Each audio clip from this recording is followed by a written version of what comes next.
That Friday night started out normal. My dad had gone out of town for a quick work trip and he told me he'd be back the next evening. It wasn't the first time I'd been home alone, and honestly, I liked the quiet sometimes. I made dinner, watched some TV, and then just stayed on my phone for a while. It was one of those nights where nothing really happens, and until it did. It was a little past 9 when I heard the doorbell. It wasn't a quick ring either. It was a long, slow press, and like whoever was there wanted to make sure I heard it. We don't really get visitors at night, so it caught me off guard. I paused for a bit, then walked to the door and peeked through the side window. There was a man standing there. He looked normal enough, maybe in his early 30s, wearing a dark jacket and jeans. He wasn't holding anything, just standing there with his hands in his pockets. Still, something about him made me uneasy. He wasn't from our neighborhood, I could tell that right away. I cracked the door open a bit and asked what he wanted. He said his car broke down nearby and asked if he could use my phone to make a call. He sounded calm, polite even. I told him my phone was dead, which was true, but that we had a landline inside. Then I quickly added, "My dad's asleep though, so I can't really wake him up right now." I said it on purpose. My dad wasn't home, but I didn't want this stranger to know I was alone. The man nodded slowly, like he understood. Then he asked again, saying it would only take a minute. I apologized and told him I couldn't help, but there was a gas station just a few minutes down the road. He looked at me for a few seconds without saying anything. Then he smiled, this small, tight smile that didn't look friendly at all. He said, "All right, kid," and walked away down the driveway. I stood there for a bit watching him go, but he didn't turn toward the road. He cut across the side yard and disappeared near the trees. That part gave me chills. I locked the door, checked all the windows, and tried to tell myself he was just taking a shortcut. I sat back down in the living room, but I couldn't relax. Every sound made me jump a little. The refrigerator humming, the old floor creaking, all of it felt too loud. I kept glancing at the front window just to make sure he wasn't back. About 20 minutes later, I heard something from the back of the house, like slow, heavy footsteps on the wooden porch. Then a quiet tap on the back door. Not a knock, a soft tap like someone testing to see if anyone was home. My stomach dropped. I stayed completely still for a few seconds, hoping maybe I imagined it. But then the doorknob started to move. Someone was trying to open it. I whispered to myself, "No way," and ran to my dad's room. He keeps an old hunting rifle locked in a cabinet, but the key was always hanging in the closet. My hands were shaking as I grabbed it. I didn't even know if it was loaded. I just wanted to feel like I wasn't completely helpless. I went back to the hallway holding the rifle tight, and I could hear it again. The sound of the back door handle rattling, then silence. Then a creak like someone stepped off the porch.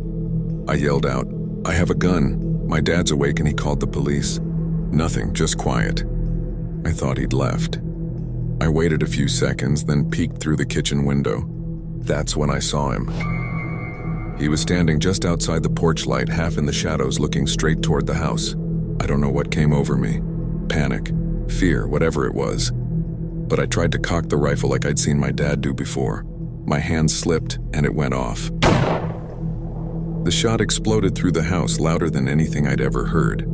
The sound echoed through the kitchen, and the recoil made me stumble back, hitting the counter. When I looked up, the man was gone. He didn't run across the yard, and he vanished into the woods so fast it didn't even look real. I stood there frozen for a good minute before I dropped the gun and grabbed the phone. I called my dad first, then the police. I was crying and shaking so hard I could barely talk. The police showed up about 15 minutes later, lights flashing through the windows. They checked around the property, found footprints near the back door, but no sign of him. They said I probably scared him off. My dad drove back home early the next morning.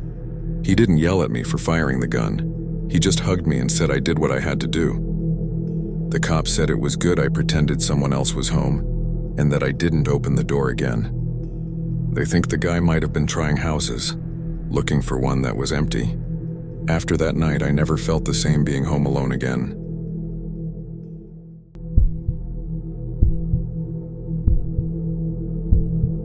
It was the start of summer break, and my parents had gone out of state for a wedding.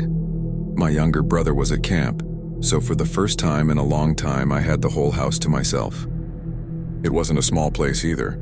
a two-story family home on a quiet street where the neighbors usually kept to themselves. My parents left early that Friday morning, and I spent the whole day relaxing, watching TV, ordering food, and enjoying the silence. By evening, the house felt too big. I kept the living room light on and stayed downstairs because the upstairs felt lonely. Around 8 p.m., I heard a faint knock at the front door. When I went to check, no one was there. I shrugged it off, figuring it was a kid playing around or maybe a delivery at the wrong address. Later that night, around 10:30, I went to the kitchen to grab a drink. That's when I heard the sound of gravel crunching outside near the side yard. I froze and turned off the kitchen light, peeking out through the window above the sink. I saw someone standing near the hedge, half hidden but definitely there. He was just standing, not moving, facing the house. My stomach dropped. I ducked down and crawled away from the window. I tried to convince myself it was a neighbor, but something about the stillness didn't feel right. I locked every door, shut every window, and went back to the living room. For the next hour, I kept glancing at the windows. Nothing. Eventually, I went upstairs to my room and tried to sleep. The next day passed normally. I didn't see anyone outside and told myself I was imagining things. I even mowed the front lawn and played some music to keep myself from feeling nervous. By nightfall, though, the nerves came back. I kept checking the windows, making sure the doors were locked. Around midnight, I heard the doorbell ring. A single chime, then silence. My heart was pounding. I didn't go to the door. Instead, I peeked out from my bedroom window. Down at the porch, I saw someone standing under the porch light. A tall man in a dark hoodie. He wasn't moving. He was just standing there, head tilted slightly like he was listening. I stayed frozen, watching. After a minute or two, he stepped off the porch and disappeared from view. I waited another few minutes before going to the window on the other side of the house. This time, I saw him again, walking slowly along the side of the house, touching the windows like he was checking them. I grabbed my phone and called my parents. They told me to call the police right away. While I was on the line with 911, I heard a faint scraping sound from downstairs, the back door handle turning slowly. The dispatcher told me to lock myself in a room, so I went into my parents' bedroom because it had a stronger lock. While I was inside, I heard the back door creak open. My whole body went cold. I could hear slow footsteps moving into the kitchen. The man didn't say anything. He just moved through the house, opening doors, checking closets. The sound of each door opening echoed up the stairwell. I heard him reach the bottom of the stairs and pause. For a long moment, there was only silence. Then he started walking up. Slow, heavy steps, one at a time. The sound was so clear I could count each one. I held my phone tightly, whispering to the dispatcher what was happening. My hands were shaking so bad I almost dropped it. He reached the top landing and stopped. I could hear his breathing faintly through the door. Then the doorknob rattled. Soft at first, then harder. He tried to push the door open, but the lock held. For a few seconds, all I could hear was my heart pounding in my ears. Then, without warning, everything went silent. No footsteps, no breathing, nothing. I stayed crouched behind the bed, trying not to make a sound. Suddenly, there was a crash from downstairs, the front door flying open. The dispatcher told me the police had just arrived. I stayed where I was until they called out for me. When I finally came out, the house smelled like cold air and mud. The back door was hanging open. One of the drawers in the living room was dumped onto the floor and the screen from a window had been removed. The man had escaped out the back before the police could catch him. They searched the area but didn't find him. The only thing they found was a pair of muddy footprints leading from the back door to the hedge where I'd first seen him the night before.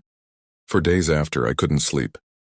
Every sound at night made me think someone was in the house again. My parents installed new locks and cameras, but even with all that, I still double-check every door and window before bed.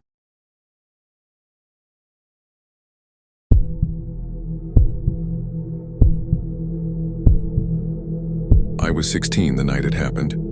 My parents had gone to a family event in another city, and my little sister was staying with my aunt. I wasn't worried about being alone. Our neighborhood was quiet, a row of suburban houses with trimmed lawns and motion sensor lights. It was one of those places where you wave to your neighbors and forget to lock the door sometimes, because nothing ever happens. It was a Friday evening. I had just finished my homework and was scrolling on my phone when my stomach growled. I didn't feel like cooking, so I ordered a pizza from a local place we'd used a few times. It wasn't one of the big chains, it was this smaller family-run shop a couple blocks away. I'd only ever seen older guys deliver before, but tonight it was someone new, a tall, wiry man with a cap pulled low over his face. When he arrived, I opened the door just enough to grab the box. He smiled, or at least I think he did under the shadow of his cap, and handed it to me. I handed him the cash, and that's when he asked, "Your folks not home?" It caught me off guard. "They're upstairs," I lied automatically. He tilted his head a little like he was trying to see past me into the hallway. "Nice house," he said. "Quiet street." I forced a laugh, mumbled thanks, and closed the door. I remember standing there for a second, staring at the door, thinking about that question. Delivery people don't usually care who's home. I told myself I was just being paranoid. I took my pizza to the living room, put on a movie, and tried to forget it. Around 10 p.m., I started hearing noises. At first it was faint, like a creak on the porch or someone shifting weight. I muted the TV. Nothing. A few minutes later, there was a soft clack at the back door. Then another. I froze, pizza slice halfway to my mouth. I got up, moved to the kitchen, and flicked the light on. The back door was locked, nothing out of place, but my stomach was in knots. I pulled out my phone and called my mom. She answered on the second ring, groggy from the hotel. I whispered what I was hearing, trying not to sound scared. She told me to go upstairs and lock myself in her room while she called the police. As I started up the stairs, there was a loud metallic sound from the back of the house, like someone forcing the lock. My heart slammed against my chest. I sprinted into the bedroom, locked the door, and crouched by the bed with my phone. Downstairs, I could hear footsteps now. Not rushed. Slow. Careful. They creaked across the hardwood like they knew exactly where to step. Drawers opening. A cupboard closing. Something metallic clinking. Whoever it was wasn't in a hurry. I stayed there, barely breathing, until I heard the faint wail of sirens in the distance. A minute later, there was shouting outside, then the police calling out. The noises downstairs stopped. Then a door slammed. By the time the police got inside, the house was empty. The back door had been pried open with some kind of tool, and a couple of drawers in the living room were rifled through. Nothing major stolen, but it was obvious someone had been there. I told them everything, about the noises, about the footsteps, and especially about the delivery guy and the weird question he'd asked. The cops wrote it down and said they'd check the pizzeria. When my parents came home the next day, we went down to the pizza place ourselves. The owner, an older woman, looked confused when we described the delivery guy. "We don't have anyone like that on staff," she said. "All my regular drivers were here last night. No one knew." We pressed her, showed the receipt. She frowned, said maybe it was a temp hired for the weekend. She promised to call us if she figured it out. Weeks passed. Nothing. The police never found the guy. We never even got a name. And I still don't know if it was really the delivery driver who came back that night, or if it was someone else who'd overheard me or seen me home alone.